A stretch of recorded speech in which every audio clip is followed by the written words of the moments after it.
Good morning students, welcome to Rishikul Online School. Let's continue chapter 6 of Geography Hydrosphere in module 3. Dear students, in previous module we have talked about the major oceans of the earth, and in this module we will talk about the movement of ocean water and about the significance of sea and ocean water. So let's discuss about the movement of ocean water. Dear students, the ocean water is not static while it moves constantly. And there are two main factors, temperature and salinity in ocean water, which are responsible for this constant motion. The movement of ocean water can be divided into three types: waves, tides, and currents. So let's discuss about waves. Horizontal movement of water towards the coast and away from the coast is called the wave. Or we can say the up and down movement of sea or ocean water is called the wave. Dear students, waves occur continuously without any gap, and they are caused by the pushing action of wind. When the wind moves over the water surface, it makes the water particles to move. Dear students, as you can observe in this diagram, the top part of a wave is called a crest and the hollow between two consecutive crests is called a trough. The size of wave is determined by how far, how fast and how long the wind blows. Strong winds over long distances generate long waves. For example, tsunami. Yes, dear students, tsunami, it is a type of wave. It is a giant waves that travel at very high speeds. Such waves can reach heights of up to 15 meter, and these are caused due to the undersea earthquake. And better, they can cause a huge damage in the coastal areas. Now we will talk about the tides. The periodical rise and fall of ocean water is called tides. Tides are occurs twice a day after a fixed interval, and they are caused due to the attraction or gravitational force of sun and moon on the earth's surface.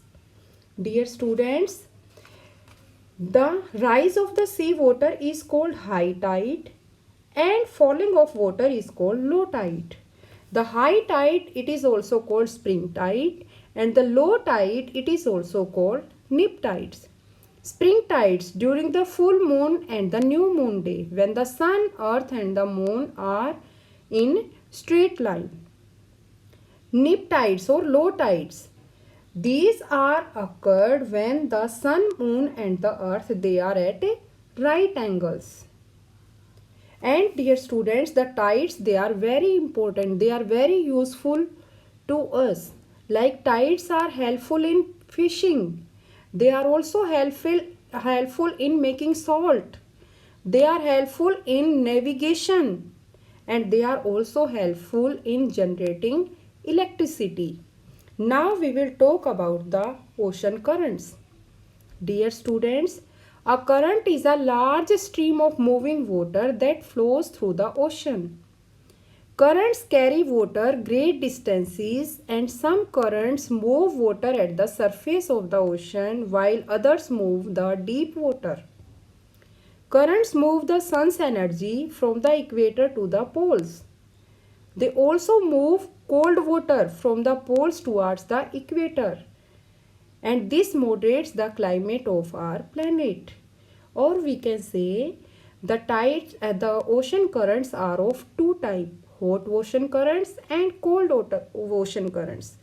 Hot ocean currents are the currents which originate from the equator and move towards the pole, and cold currents originate near the poles and move towards the equator. And dear students, the ocean currents, they affect the climate of the coastal areas. Hot currents, they increase the temperature of the coastal areas, and cold currents, they decrease the temperature of the coastal areas.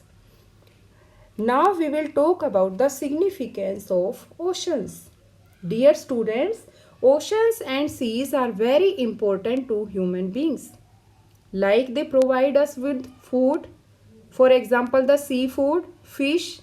They provide us with raw materials and energy, for example, gas, petroleum, and salt. They also attract tourism to the coast, which creates many jobs in these areas. They are used for transport purpose also. They transport both people and goods from one country to another country. So dear students, that was all about this chapter. Thank you.